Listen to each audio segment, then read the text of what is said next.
1절에서 7절까지 제가 봉독해드리고 24절만 또 제가 봉독하도록 하겠습니다. 시편 139편입니다.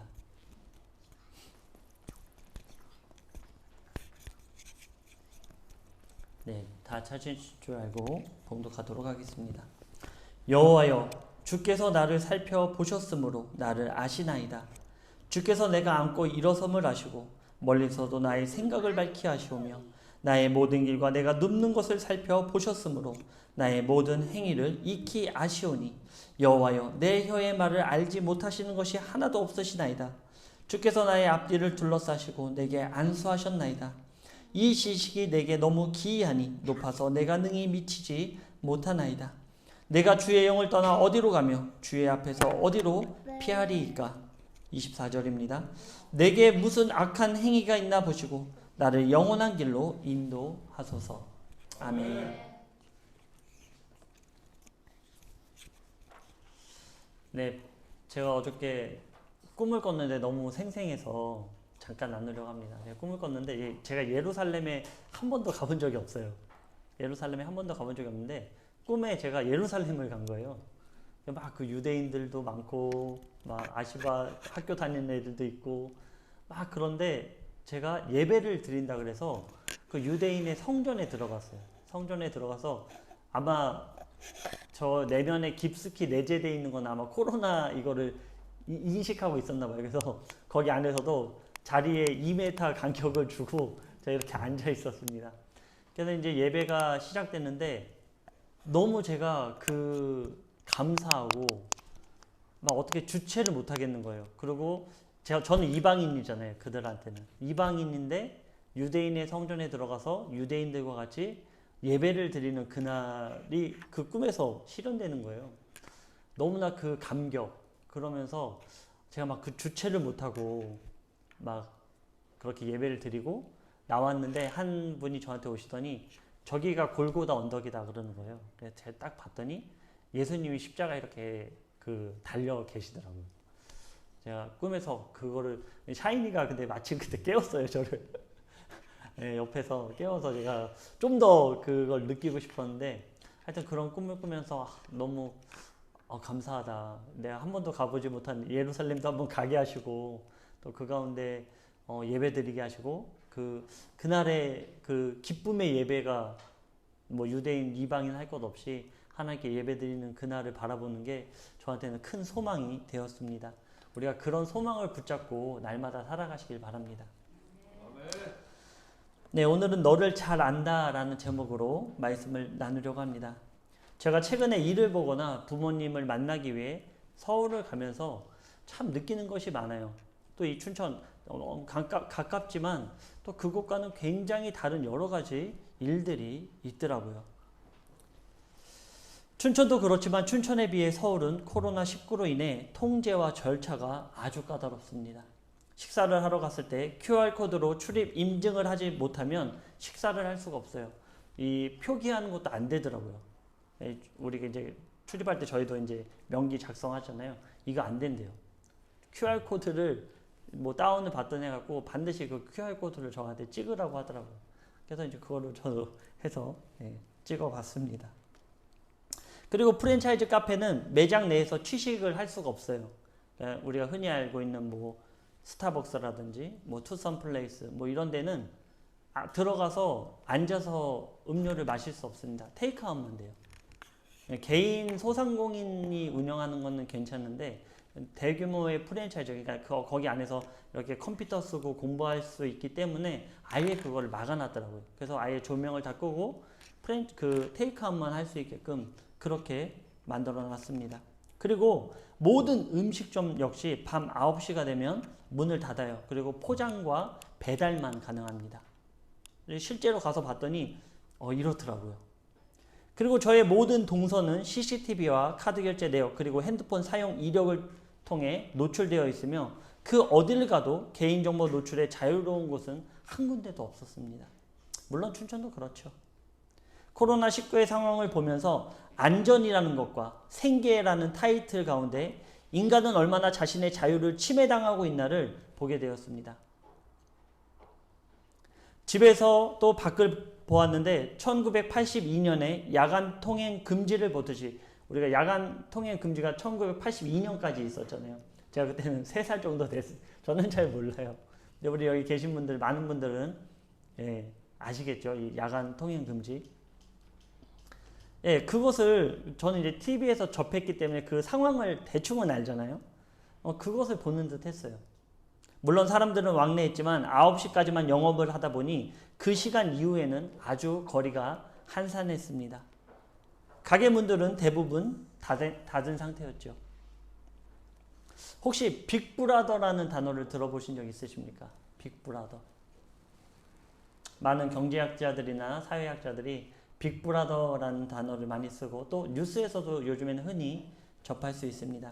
그 뜻은 말 그대로 큰형님이 모든 것을 보고 주관한다는 것을 말하고 있습니다.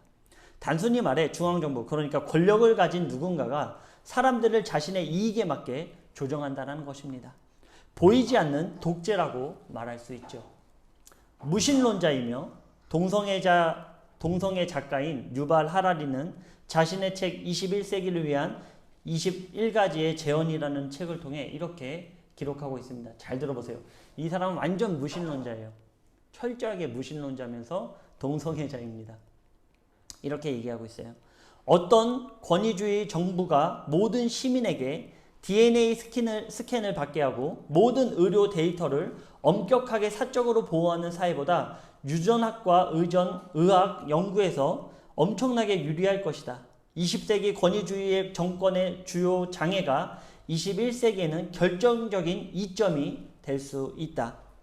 알고리즘이 우리를 너무나 잘 알게 되면서 권위주의 정부는 시민들에게 절대적 통치권을 행사할 수 있을 것이다. 심지어 나치 독일보다 훨씬 더할 수 있다. 그런 정권에는 저항조차 하지 못할 수 있다. 정권은 당신이 어떤 기분인지 정확히 아는 데서 더 나아가 마음대로 당신의 기분을 조종할 수도 있을 것이다. 독재자는 의료 보장이나 평등을 제공할 뿐만 아니라 심지어 자신을 사랑하게 만들고 적들을 증오하게 만들 수도 있을 것이다. 인간은 디지털 독재 안에서 살게 될 것이다. 이게 2018년도에 낸 책에 이렇게 기록하고 있어요. 참 무서운 말이죠. 우리는 어느 정도 이러한 사회를 경험하고 있는 것입니다. 지금 우리가 이런 사회를 경험하고 있어요. 그런데도 그것에 대한 의식 없이 분별 없이 살아가고 있는 것이죠. 결국 이렇게 될 것이고 또 이렇게 되는 가정 가운데 코로나19는 결정적인 역할을 할 것입니다. 이런 사회가 곧 올 거라는 것을 확신할 수 있는 이유는 성경에 이것과 같은 기록이 기록되어 있기 때문입니다. 요한계시록 13장 15절에서 17절은 이렇게 기록하고 있습니다. 그가 권세를 받아 그 짐승의 우상에게 생기를 주어 그 짐승의 우상으로 말하게 하고 또 짐승의 우상에게 경배하지 않는 자는 몇이든지 다 죽이게 하더라. 그가 모든 자 곧 작은 자나 큰 자나 부자나 가난한 자나 자유인이나 종들에게 그 오른손이나 이마에 표를 받게 하고 누구든지 이 표를 가진 자 외에는 매매를 못하게 하니 이 표는 곧 짐승의 이름이나 그 이름의 수라. 약 2000년 전에 요한은 정확히 지금의 DNA 스캔과 AI 로봇에 대하여 기록하고 있습니다. 어떤 세력이 있는데 우상을 만들었다는 거예요. 우리가 흔히 우상이라고 그러면 뭐죠? 기독교 내에서 우상이면 뭘 보통 우리가 우상이라고 합니까?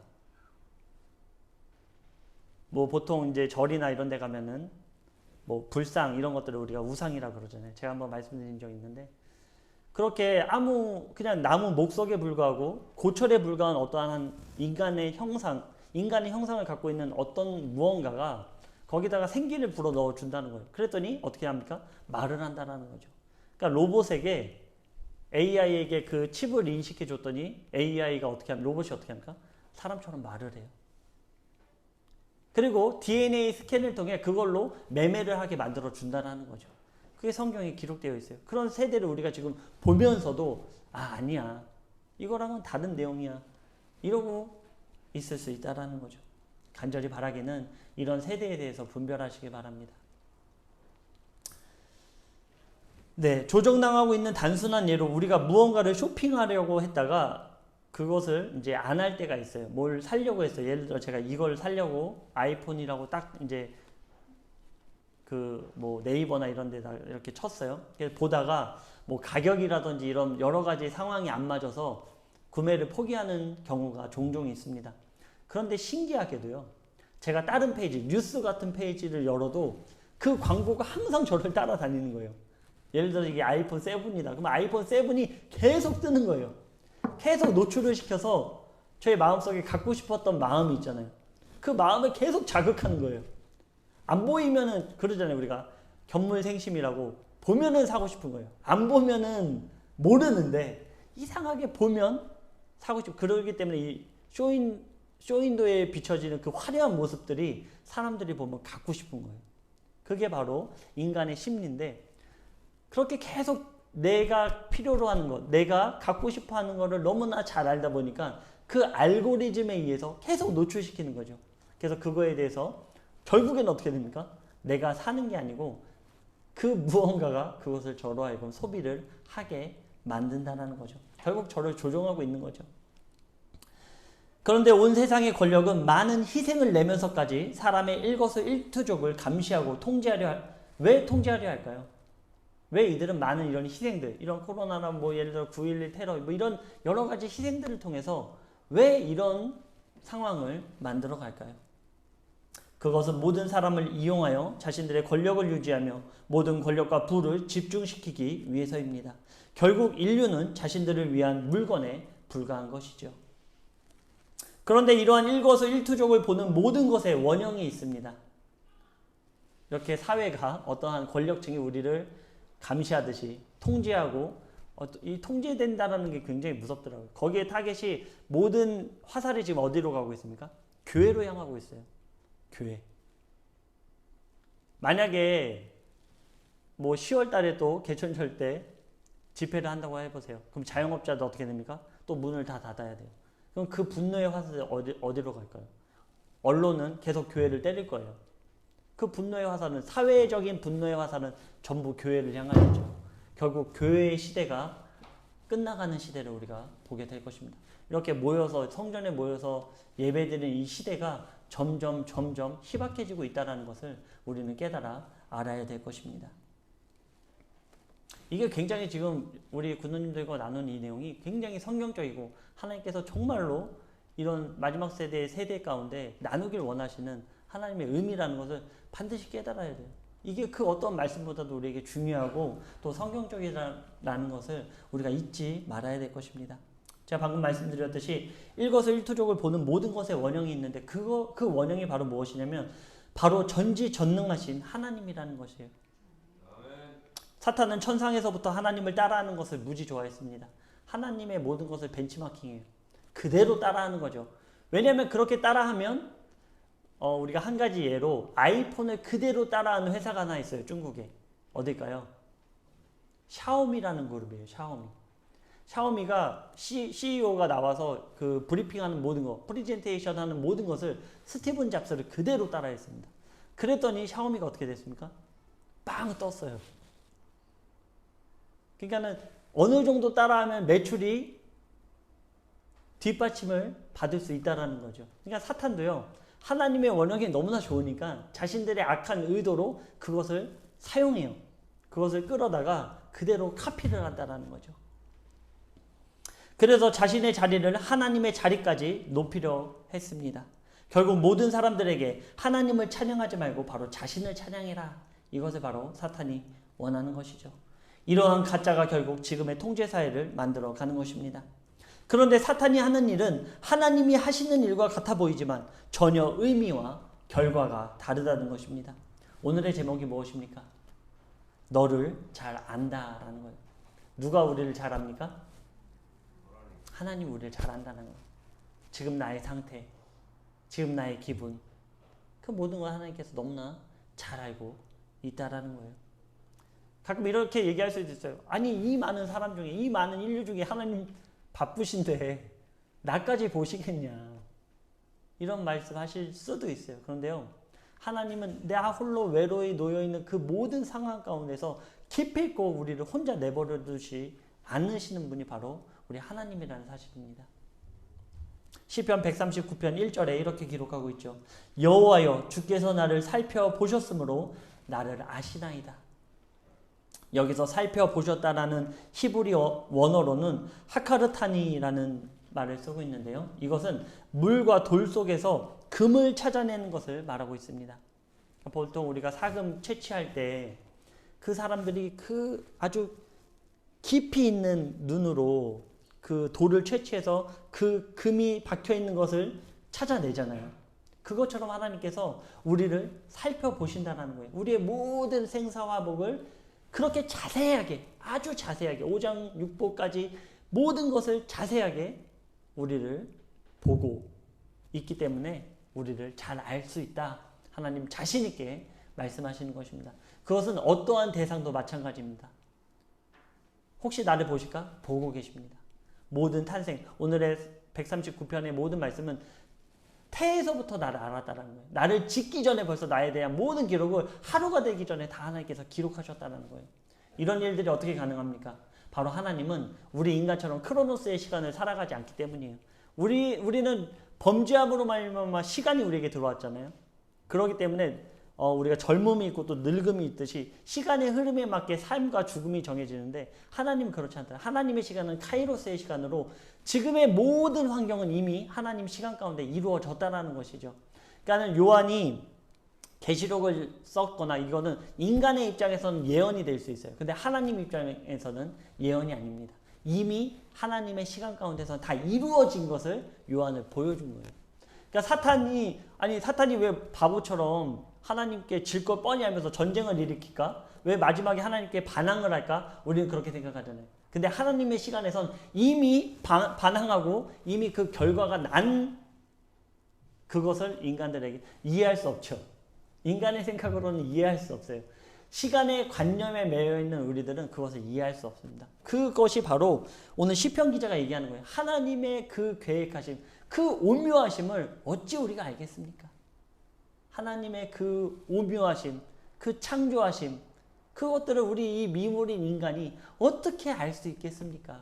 그렇기 때문에 하나님의 모든 계획하심, 그렇기 때문에 하나님의 모든 바라보심이 우리에게 선할 수밖에 없습니다. 이것을 우리가 고백할 수 있는 것입니다. 네, 하나님은 그만큼 우리에 대해서 너무나 잘 알고 있습니다. 어느 정도 알고 계실까요? 2절에서 4절은 이렇게 기록하고 있습니다. 주께서 내가 앉고 일어섬을 아시고 멀리서도 나의 생각을 밝히 하시오며 나의 모든 길과 내가 눕는 것을 살펴보셨으므로 나의 모든 행위를 익히 하시오니 여호와여 내 혀의 말을 알지 못하는 것이 하나도 없으시나이다. 아멘. 그렇습니다. 하나님은 우리의 모든 것을 알고 계십니다. 우리의 앉음과 일어섬을 아시고 내가 생각하는 것을 아시며 장래의 계획과 지금의 상태, 나의 기분과 아픔, 고통과 외로움을 아시며 나의 습관과 취미, 나의 말투와 감정, 그리고 나의 필요와 삶에 대해 나보다 더 나를 잘 알고 계신다는 것입니다. 하나님은 정말 나에 대해서 너무나 많은 것을 알고 계세요. 많다라고 얘기할 수 없을 정도로 알고 계세요. 어느 정도로 알고 계십니까? 마태복음 10장 30절에 이렇게 기록하고 있습니다. 너희에게는 머리털까지 다 세신 바 되었나니 두려워하지 말라. 너희는 많은 참새보다 귀하니라. 우리는 우리의 머리털 숫자를 능히 셀 수 없습니다. 하루에도 몇 가닥씩 빠지고 또 나고 하는 이 머리털 숫자를 어떻게 셀 수 있겠습니까? 제가 예를 들어서 하루 종일 이거 머리 한 가닥 두 가닥 묶어가면서 셌다고 쳐요. 또 어느 순간 묶어있는 머리 중에 하나가 빠졌어요. 이거 어떡할 겁니까? 다시 세야 됩니다. 도대체 우리의 머리의 숫자는 언제 마무리를 지을 수 있겠습니까? 아마 죽어서 딱 멈추면 머리털 셀 수 있을 것 같아요. 머리털 수를 셀 수 없죠. 근데 일각에서는 농담으로 이런 말씀 하시는 분, 제가 머리가 없어서 뭐 금방 셀 수 있습니다 라고 하시는 분들도 있는데 네, 그런 의미가 아니죠. 네, 그런 의미가 아닙니다. 그런데 하나님은요, 이렇게 완벽하게 우리의 머리털 숫자까지도 알고 계신다는 거예요.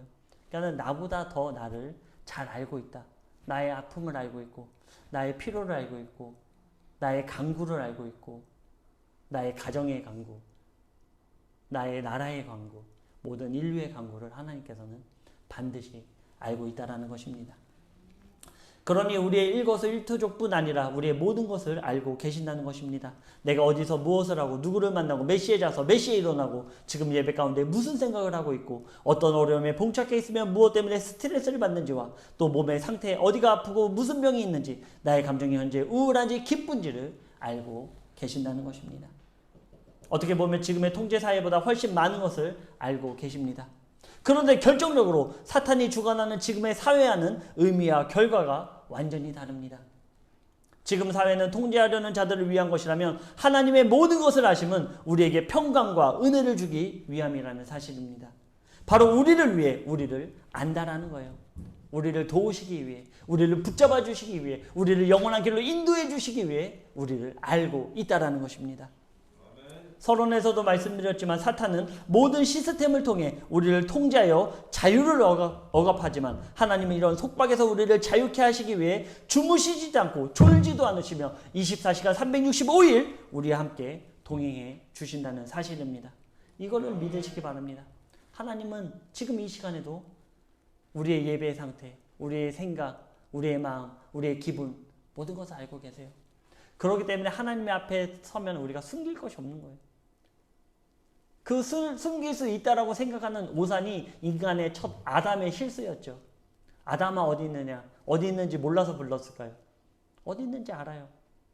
하지만 그 죄악된 마음에서도 밝히 하나님께 드러내길 원했지만 아담은 나무 뒤에 숨으면 하나님으로부터 도망칠 수 있다라고 생각했던 거예요.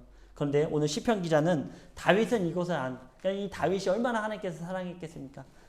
다윗의 고백이 무엇입니까?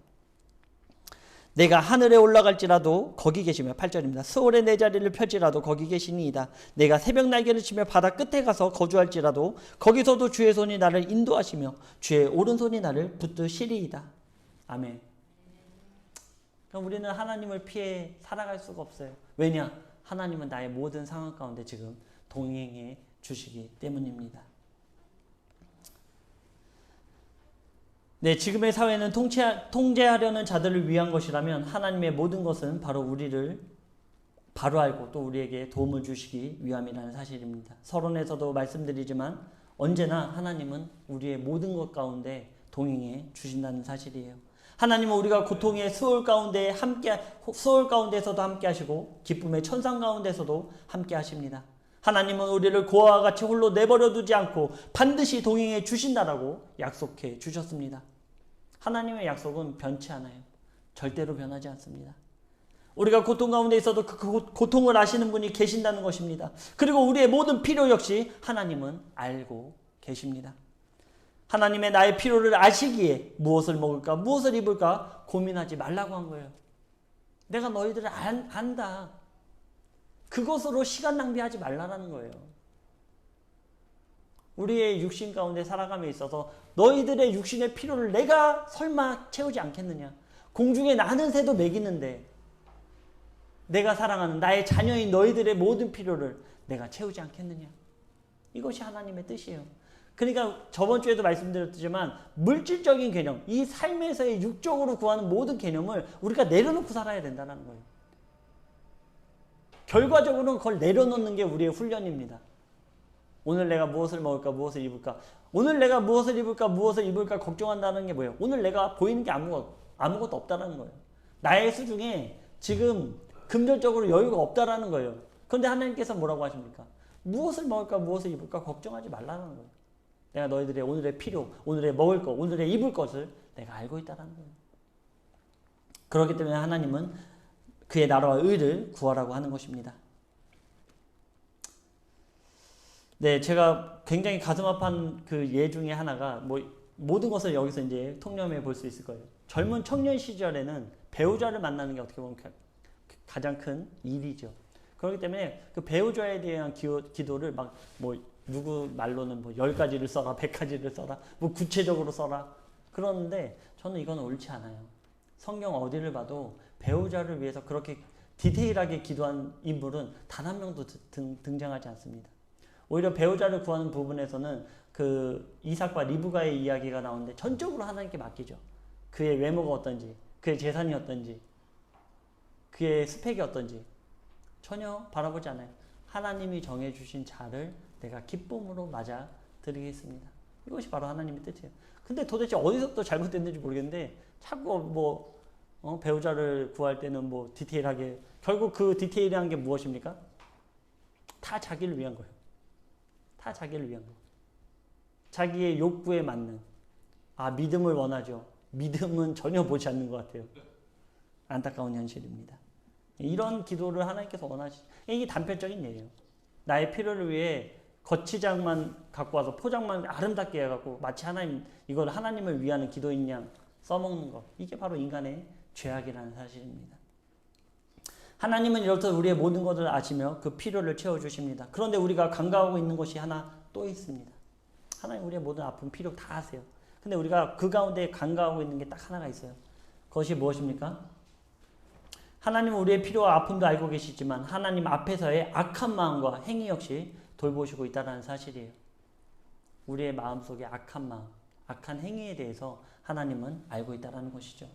한 예로 우리의 부모님을 생각해 볼 수 있습니다. 우리의 부모님은 정말 우리의 모든 것을 아십니다. 제가 어렸을 때 내가 왜 혼나는지 모르고 맞을 때가 있었어요. 도대체 나를 왜 때리나. 중학교 때인데 저희 어머니가 저를 아무 이유도 묻지도 따지지도 않고 저를 때리는 거예요.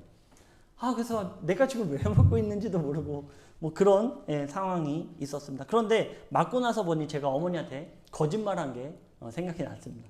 그걸로 맞은 거예요. 절대로 모를 거라고 생각했는데 그래도 내가 왜 맞고 있는지 그것조차 모르고 있었는데 어머니는 알고 있었다라는 것이죠. 어머니는 알고 이 엄마라는 분들은 대단한 분들이에요. 제가 봤을 때 놀라운 능력이 있습니다. 정말 부모라는 존재는 대단합니다. 그렇기 때문에 하나님께서 이 땅에서 자녀들을 위해 그 자신 대신 부모를 줬다라는 말이 맞는 것 같아요. 부모님들의 그 마음은 숨길 수가 없어요. 대단한 것 같습니다. 여기 계신 분들이 다 그렇죠. 아주 매의 눈으로 우리 자녀에 대해서는 모든 걸 꿰뚫어 보고 있습니다. 세상에 어느 부모가 자신의 자녀가 잘못되기를 바라겠습니까? 요즘 샤이니가 말을 진짜 안 들어요. 예전하고는 비교할 수가 없어요. 아주 정점을 찍고 있습니다. 그래서 저는 어쩔 수 없이 도저히 안 되겠다 해서 이제 사랑의 맴매를 듭니다. 그런데 맞는 샤이니보다 안 맞는 제가 더 아파요. 그죠? 안 맞는 제가 더 아파요. 그러나 그럼에도 불구하고 왜 징계를 하게 되는 것입니까? 때리지 않으면 저도 아프지 않고 샤이니도 안 아플 텐데 왜 징계를 하게 될까요? 그것은 샤이니를 위하기 때문입니다. 그냥 두면 버릇이 나빠지고 자신의 바른 길을 안내해주는 두려운 대상이 없기에 멋대로 살아가게 되기 때문입니다. 자신에게 두려운 존재가 없으면 사람들에게 막대해요. 어른도 애도 없습니다. 그냥 막대하는 거예요. 왜? 자신한테 두려운 존재가 여태까지 없었거든요. 그러니까 그 어떤 어른이 와도 두렵지 않은 거예요. 그러니까는 막대하게 되는 거죠. 이런 사회를 우리가 살아가고 있어요. 제가 어려서 어머니한테 정말 많이 맞았습니다. 그런데 제가 가장 사랑하고 존경하는 분 역시 저희 어머니입니다. 가끔 친구들과 대화할 때 이런 얘기를 해요. 어렸을 때 그런 예화를 얘기하면서 이런 얘기를 합니다. 야, 우리가 그때 부모님들한테 안 맞았으면 지금 우리가 어떻게 됐을까? 넌 지금 인간같이 살지도 않을 거야. 이런 얘기를 농담으로 해요. 그때 네가 뒤지게 맞았기 때문에 지금 네가 있는 거야. 이런 얘기 실제로 합니다. 이렇듯 잘못된 행위의 징계는 당장은 아프지만 아픔을 통해 성장하면 그것이 가장 보약이 되는 것입니다. 그러면서 자식된 입장에서 부모의 그 징계가 얼마나 감사한지를 그때서는 깨닫게 되죠. 자녀를 사랑한다면 잘못된 행위에는 반드시 징계가 있어야 합니다. 하나님이 우리를 징계하실 때도 있습니다. 하지만 이 징계를 감사해야 할 것이 바로 잘못을 해도 무관심한 것은 결국 멸망의 길 가운데 무관심한 것과 같기 때문이에요. 하나님이 나에게 징계를 주시지 않고 나에게 아픔을 주시지 않으면 무관심한 거죠. 어떻게 살아다든 두려움의 대상이 없으니까 막 살게 되는 것입니다. 기준이 없게 되는 거죠. 결국 어떻게 됩니까? 멸망의 길로 가고 만다라는 것이죠. 하나님은 이렇듯 우리를 바른 길, 생명의 길로 인도하시기 위해 우리의 악한 마음과 행위도 돌아보신다라는 사실입니다. 시편 2편 7절입니다. 내가 여호와의 명령을 전하노라. 여호와께서 내게 이르시되 너는 내 아들이라. 오늘 내가 너를 낳았도다. 아멘. 하나님은 자신의 모든 것을 다해 우리를 사랑하십니다. 그 이유는 하나님이 우리를 창조하셨고 우리의 아버지가 되시기 때문입니다. 우리는 살아가면서 뜻하지 않은 많은 일들을 만나게 됩니다. 그것이 좋은 일일 수도 있고 안 좋은 일일 수도 있습니다. 하지만 우리가 반드시 알아야 할 것은 나보다 더 나를 잘 아시는 주님이 모든 상황 가운데서 우리와 함께 하신다는 것입니다. 고통을 당하고 있습니까? 이때는 나의 행위를 돌아보시며 하나님의 긍휼을 구하시기 바랍니다. 기쁨 가운데 있습니까? 그 기쁨에 도취되어 나만 바라볼 것이 아니라 그 기쁨을 이웃과 나누시기 바랍니다. 오늘날 세대는 세상의 물질로 인해 우리의 모든 것을 통제하는 세대입니다. 이럴 때일수록 더욱 겸비하여 하나님의 온전한 도우심을 바라며 살아가시길 주님의 이름으로 축원드립니다. 기도하겠습니다. 능력의 하나님 아버지 감사합니다. 하나님, 우리가 주님을 피해 어디로 가겠나이까? 정말 우리 그 아픔을 아시고 수월의 아픔과 또 천상에서의 기쁨을 아시는 주님께서 우리를 온전한 길, 생명의 길로 인도하여 주시고 우리가 마지막 그때에 정말 주님을 바라보며 주님의 천상에서 아버지를 기뻐하며 나누는 그 교제의 시간을 주님 허락하여 주시옵소서. 아버지, 모인 우리들에게 세상을 살아가는 지혜를 허락하여 주시고 분별할 수 있게 도와주시고 그 분별을 통하여 정말 하나님 나라에 온전히 이루어 나가는 침노하는 자들 될 수 있도록 함께하여 주시옵소서. 아멘. 아버지, 이 자리에 나오지 못한 많은 우리 군우님들이 있습니다. 저들을 기억하여 주시고 저들의 삶 가운데 주님이 가장 귀한 주님이심을 잊지 않도록 주님 저들을 긍휼히 여겨주시고 붙잡아 주시옵소서. 아멘. 사람 많으신 예수 그리스도의 이름으로 감사하며 기도드렸습니다.